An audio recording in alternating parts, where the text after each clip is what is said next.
नमस्कार, मैं ईशा साहू और आप सभी का स्वागत है दैनिक चिंतक में। मूलभूत सुविधा के लिए सुंदर विहार कॉलोनी के लोग लगातार प्रदर्शन कर रहे हैं। 23 सालों से जो रोड की मांग को लेकर वो त्रस्त हो गए हैं। अब सरकार से गुहार लगाते लगाते और आज वो बैठ चुके हैं रोड में और रोड में कर रहे हैं हवन। बीच रोड में ये हवन हो रहा है।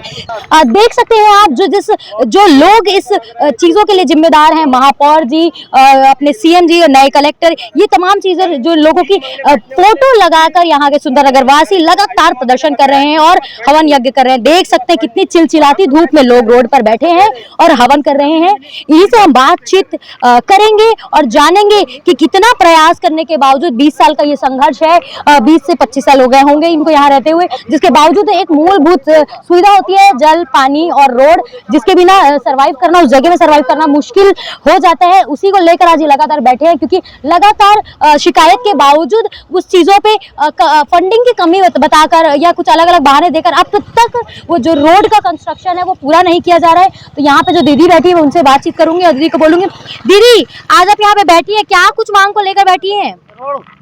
क्या कुछ बोलते हैं आप जब आप जाते हैं, बातचीत करते हैं? सुंदर विहार कॉलोनी इतनी पुरानी कॉलोनी, आप इतने वर्ष से रह रहे हैं, इसके लिए आपको संघर्ष क्यों करना पड़ रहा है? गवर्नमेंट को सुनाई क्यों नहीं दे रहा? आप इतने बार जाके गए। गवर्नमेंट बहरी हो गई है ना, उनको बुद्धि है, बस यहाँ से सिर्फ टैक्स लेना जानते हैं वो लोग, वोट लेना जानते हैं, लेकिन कोई भी मूलभूत सुविधा यहाँ इस कॉलोनी में नहीं है। इतने वर्षों से 23 वर्ष हो गए, इतनी बार आवेदन दे चुके हैं, हर अधिकारी के पास हमारा आवेदन है, कोई सुनवाई नहीं। आते हैं, देख के चले जाते हैं, ना कोई जवाब देते हैं संतुष्टिपूर्ण, ना हमें कोई रिएक्शन मिलता। वहाँ से कल आयुक्त महोदय ने हमें बात करने के लिए बुलाया था, लेकिन उन्होंने भी कोई संतोषपूर्ण जवाब नहीं दिया, देख कर चले जाते हैं। हमारी कोई सुध नहीं ले रहा है। लगता है प्रशासन हमारे तरफ से अंधा और बहरा सब हो गया है। तो उनको जगाने के लिए हम ये हवन कर रहे हैं। पिछले 3 दिन से हम यहाँ धरने पे बैठे हैं, कोई नहीं आया यहाँ हम लोगों को पूछने के लिए। टैक्स लेने आ जाते हैं सभी लोग, वोट लेने आ जाते हैं। अगर हमारा रोड नहीं बना तो हम कल लोग यहाँ ही इसी रोड पे बैठ के भीख मांगेंगे। टैक्स भी देते हैं और कल भीख भी मांगे, क्योंकि निगम के पास फंड नहीं है, और वो भीख ले जाके हम लोग फंड निगम को देंगे ताकि उनके पास फंड हो जाए। जी, तो लगातार आप यहाँ 3 दिन से बैठे, उसकी जानकारी तो उन तक पहुँच रही, उसके बावजूद वो यहाँ तक कैसे नहीं पहुँचे? उनके कान में जू क्यों नहीं रेंग रहे? ये तो आप उन्हीं से, सद्बुद्धि नहीं है उनको पास। हाँ, सद्बुद्धि नहीं, इसीलिए नहीं पहुँच रहा है। दीदी, कहना है वो जो रोड है, रोड के पीछे की कुछ गली है वो बन चुकी है, सिर्फ कुछ एरिया पे भी बन नहीं पाया। ऐसा कुछ नहीं बना है, कुछ नहीं बना है। 22 साल से हो गए, कुछ नहीं बना है, रोड ही नहीं बना। ना रोड की सुविधा है, ना नालियों की सुविधा है, ना सीवरेज की सुविधा है। आप सभी प्रेस वाले खुद जाके देख के आइए स्वयं कि यहाँ का रोड कैसा है। यहाँ पे 2 लोगों की मौत भी हो चुकी है, बच्चे महिलाएं आए दिन गिरते रहते हैं, हाथ पैरों में उनके चोट लगती रहती है, लेकिन फिर भी निगम के कान पर जू नहीं रेंगती। देखिए, अब तक तो निगम के कान में जू नहीं रेंगा है। तीसरा दिन है, आपको आज हवन यज्ञ करना पड़ रहा है, इतनी चिलचिलाती धूप में आपको बैठना पड़ रहा है आग के सामने, उसके बाद भी उनके कान में जू नहीं रेंग रहा है। तो इसके बाद क्या प्रक्रिया करेंगे? क्योंकि मुझे नहीं लगता कि अगर आप आज धूप में बैठी इतने में नहीं खुलेगा तो भीख मांगने से उनको पैसा देने में नहीं खुलेगा। उनकी बुद्धि तो क्या कुछ और करेंगे? क्या करेंगे फिर? जो हमको समझ में लगेगा शांतिपूर्ण ढंग से, हमें जो हमसे जो बन पड़ेगा हम लोग वही करेंगे। दीदी, आप इस जगह में कितने साल से रह रही हैं, उसके बाद आज ये स्थिति है, लगातार ये चीज कर रहे हैं, कितने बार कम से कम आप इसकी मांग कर चुके होंगे? बहुत बार मांग तो बहुत बार कर चुके हैं, और 23 वर्षों से मैं यहाँ रह रही हूँ, लेकिन अभी तक ये मेन रोड तो बना ही नहीं है, और बाकी नाली, सीवरेज, कोई भी सुविधा यहाँ नहीं है। इसी रोड पे थोड़ी दूर में 2 लोगों की मौत हो चुकी है, लेकिन फिर भी कोई शासन प्रशासन किसी ने यहाँ कोई वो नहीं किया है। दीदी, लगभग कितने घर होंगे इधर सुंदर विहार कॉलोनी में? यहाँ तो करीब 200-250 घर है। 250 परिवार सीधा प्रभावित होता है इस सड़क से।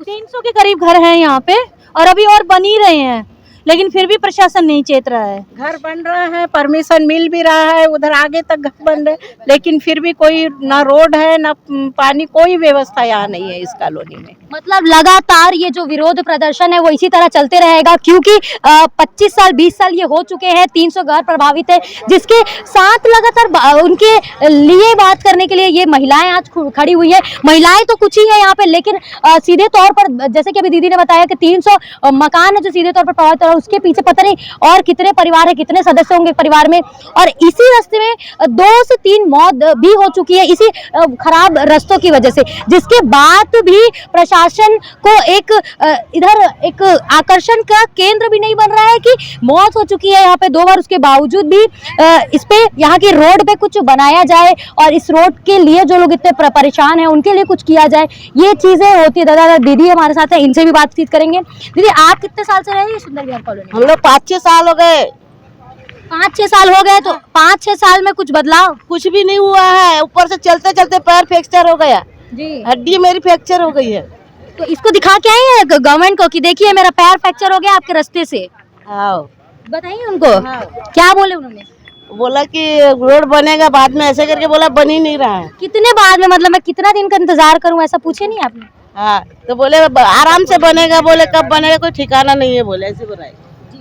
हमारे साथ में भैया मौजूद है, यही लगातार सुंदर विहार कॉलोनी में रहते हैं, इनसे भी बातचीत करते हैं। भैया लगातार आप लोग ये चीज की मांग कर रहे हैं, बात ही कर रहे हैं और ऐसी कुछ मांग नहीं कर रहे हैं जो हटके हो। मूलभूत सुविधाएं, सड़क, नाली, नल, ये सुविधा होती किसी भी इंसान को सरवाइव करने के लिए उस एरिया में, जो कि नगर निगम का कर्तव्य है हर किसी को प्रोवाइड करे।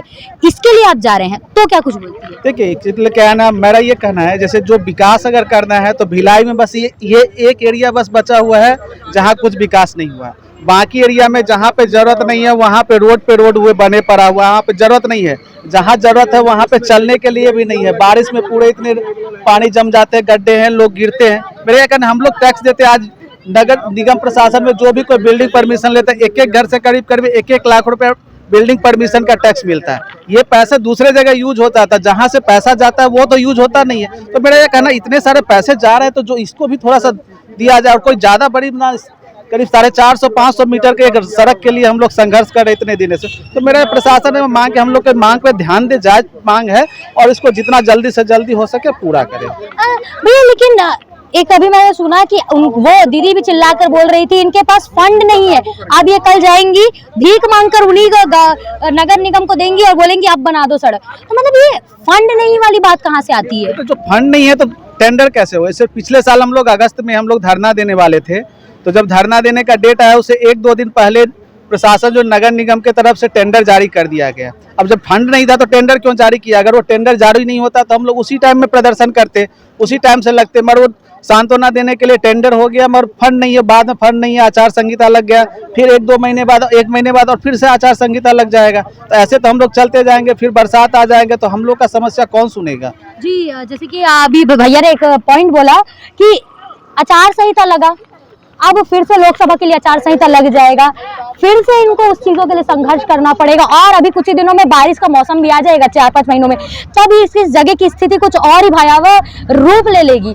तब लोगों को और भी इस रोड समस्याओं का गलत जो ये रोड बन चुकी है उसका पूरा सामना करना पड़ेगा, जिसके लिए ये पहले से ही धरना प्रदर्शन में बैठ गए हैं और लगातार इसके लिए प्रदर्शन कर ही रहे हैं। और जैसे कि मैंने बोला कि आज ये रोड पर हवन कर रहे थे शांतिपूर्ण के, सारा चीजें इनकी जो हो रही है आक्रोशित ना होकर शांतिपूर्वक के प्रदर्शन किया जा रहा है। कल एक और प्रदर्शन इसमें, जैसे कि दीदी ने बताया कि अब दीदी भीख मांगेंगी, भीख मांग कर उसी पैसे को लेके जाके अधिकारी को देंगी, तब वो बोलेगी कि अब ये रोड बना दीजिए। उसके बाद सरकार प्रशासन और क्या इस चीज में करती है, देखने की बात होगी। इसी खबर की अपडेट के लिए या अन्य खबरों की अपडेट के लिए बने रहिए दैनिक चिंतक के साथ में। धन्यवाद। आप देख रहे हैं दैनिक चिंतक। आगे की अपडेट के लिए बने रहे हमारे साथ। हमारे चैनल को लाइक, सब्सक्राइब और शेयर करना ना भूलें।